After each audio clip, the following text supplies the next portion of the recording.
I mean, if you do, that's like believing that you understand Los Angeles if you have the telephone directory. You know? I mean, this is the level of genetics today. What they say they understand life, and they have the telephone directory, and they're talking about Los Angeles because they can look up, you know, where the genes are, the coding for the proteins. You know, does this tell us anything about a broken heart or a Messiah or a Hitler? I don't think so.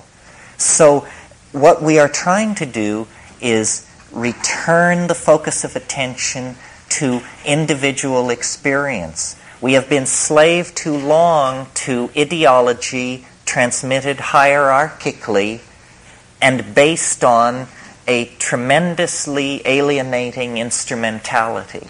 That's what science depends on now, a tremendously alienating instrumentality. What we need to do is empower experience. Well, this is where the psychedelics come in, because citizens don't take psychedelics because it's illegal. Neither do marionettes. Neither do robots. None of these well-behaved and mechanistic reductionist images of humanity take psychedelics because it's misbehaving. Misbehaving is a great sin. In fact, it's enshrined as the first sin. You'll regard that the psychedelic issue was there in Eden, and somebody misbehaved, and then they got tossed out forever and their children's children into the chaos of history. It's interesting to read in Genesis why this was. It was because they will become as we are, says Yahweh. They will become as we are if they eat of the fruit of the tree of knowledge. I suggest to you that this is precisely what we should seek to do, and that this we is the voice of hierarchy, the voice of paternalism, the voice of the male ego finally right up into the storm god, the volcano god who lies back there in the origins of monotheism. We empower our experience by insisting on our authenticity. It's a wonderful thing to learn to be able to stand up and yell bullshit.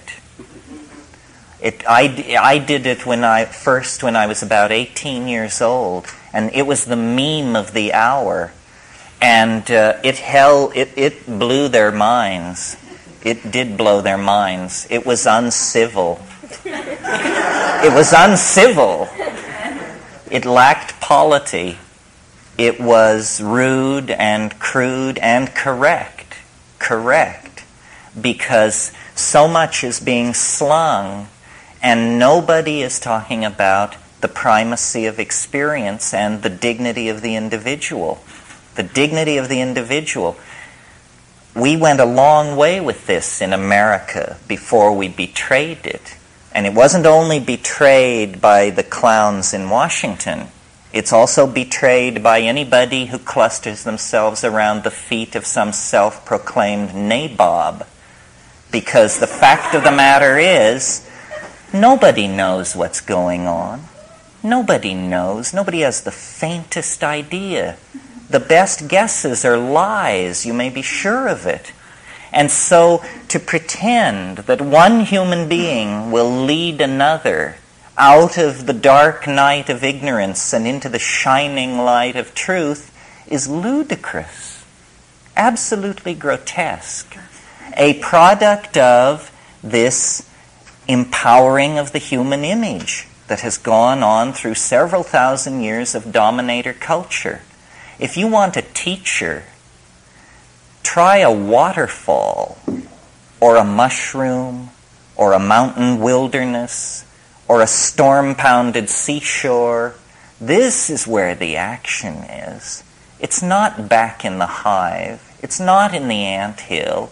It's not knocking your head against the floor in front of somebody who claims that because of their lineage and whose feet they washed and whose feet they washed, that you should give credence to them. Knowledge is provisional.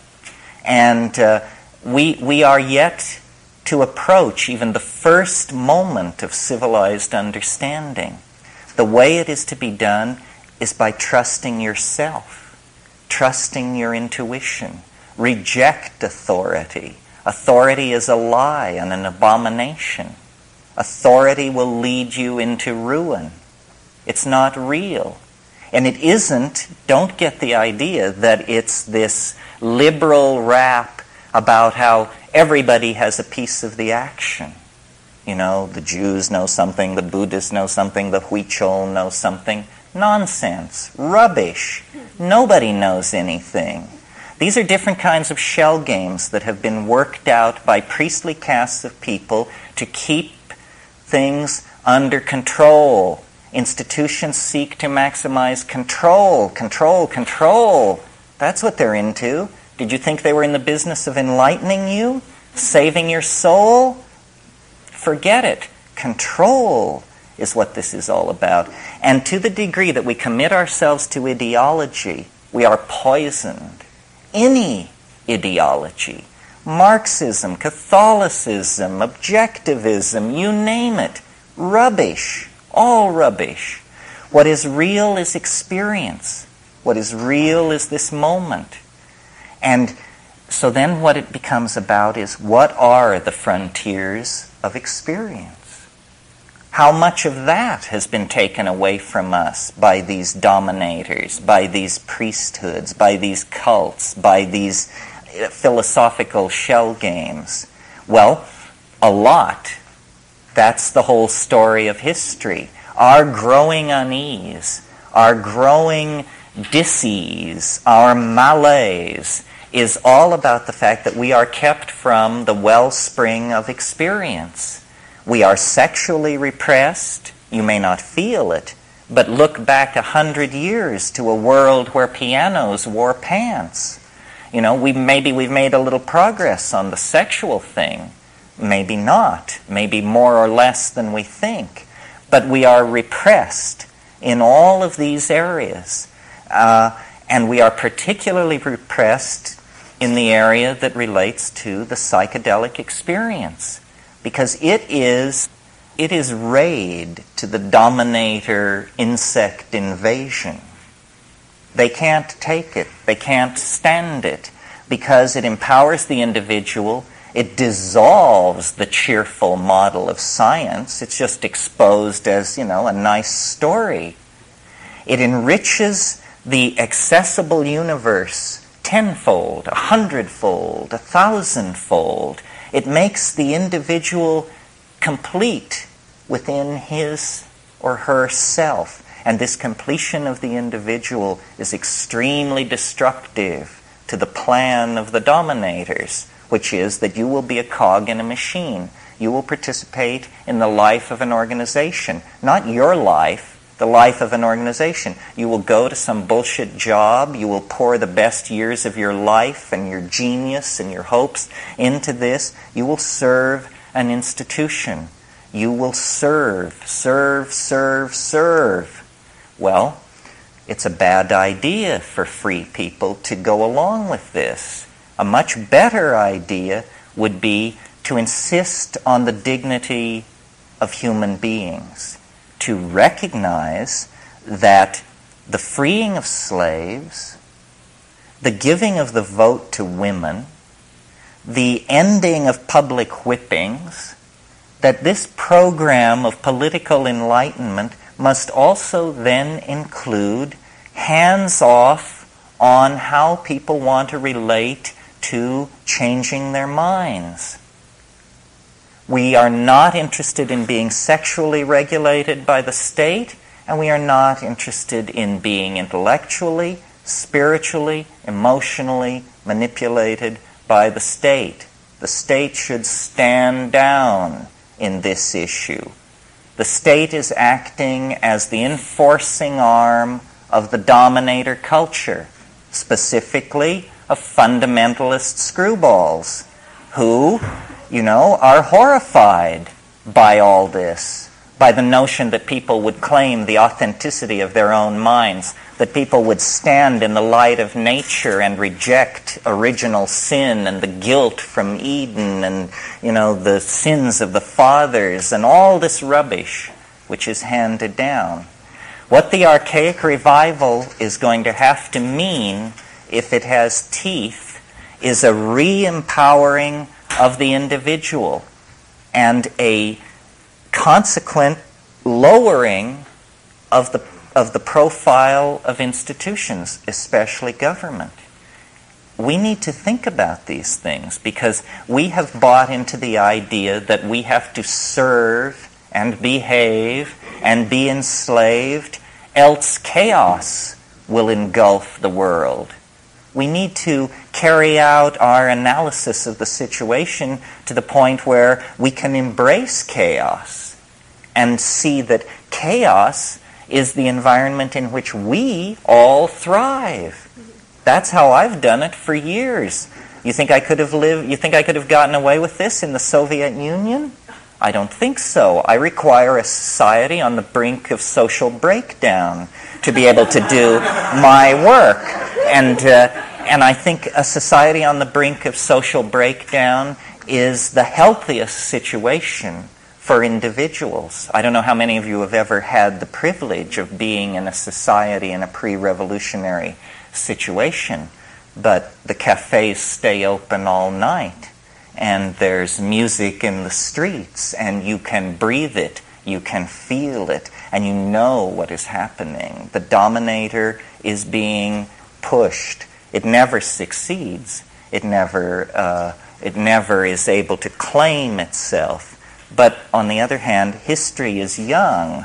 We may have a crack at this. A global society is coming into being. A global society made out of information that was not intended to be ours, but which is ours through the mistaken invention and distribution of small computers, the printing press, all of this stuff. Information is power, and information has been spilled by the clumsy handling of the cybernetic revolution by the dominator culture so that it is everywhere. Never has the situation been more fluid. Never have the opportunities for infiltration, insurrection, and hell-raising been more present at hand. But we have to seize the opportunity. We have to seize the opportunity because the world doesn't have that much more to run unless somebody begins to shake the apple cart. If we don't begin to shake the apple cart, then the apple cart is just going to sail over the cliff and be lost. So the psychedelics are very hot in this because they dissolve boundaries. They dissolve assumptions. And our task, our being the everyone who seeks self-empowerment through experience, our task is to dissolve the assumptions of the dominator culture and make it impossible for it to work. This, I think, is already happening. We have nature on our side, you see. Nature is beginning to kick up. And, it may alarm you that they're cutting down the Amazon rainforest, but imagine if you were the clown who owns it, how alarmed he is. He sees it as an investment. He thinks he owns it. And when he sees that it's being destroyed, he's extremely alarmed. The fact that nature is itself being seen as a limited resource is a tremendous tilt to our side, because the provisional model, psychedelic, open-ended partnership way of doing things is the only style that can perhaps seize the controls of this sinking submarine and get it back to the surface so that we can figure out what should be done. If we continue as we have, then, we're doomed. And the judgment of some higher power on that will be, they didn't even struggle. You know, they went to the boxcars with their suitcases and they didn't even struggle. This is too nightmarish to contemplate. We're talking about the fate of a whole planet. Why are people so polite? Why are they so patient? Why are they so forgiving of gangsterism and betrayal?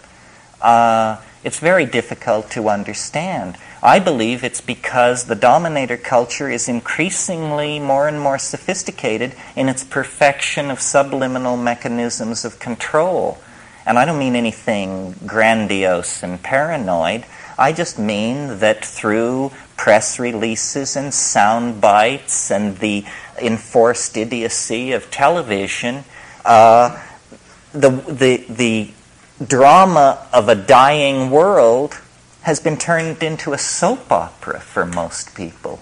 And they don't understand that it's their story and that they will eat it in the final act if somewhere between here and the final act they don't stand up on their hind legs and howl.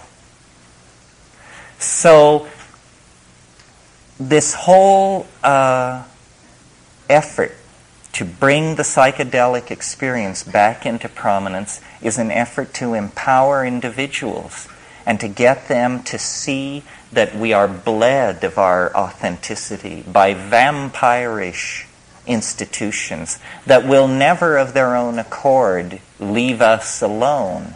There must be a moment when the machinery and the working of the machinery becomes so odious that people are willing to stride forward and throw sand on the track and force a reevaluation of the situation. And it's not done through organizing. It's not done through vanguard parties or cadres of intellectual elites. It's done through just walking away from all of that.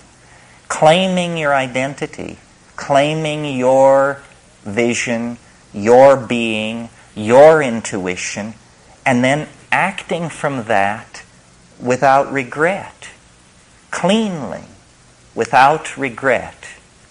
Okay, well, I want to thank you all again, not only for this evening, but for the month, and Esalen is a wonderful second home to me and my wife and my children. I'm very concerned about free speech, freedom of thought. These things are endangered means. Esalen has always tolerated and even encouraged me, and I think this is extremely laudable and brave. They don't have to do that. Somebody else could sit here and amuse you, and it wouldn't cause any ripples. So I'm very appreciative to Esalen for its commitment to free speech. I'm appreciative to you. This may have outraged some of you.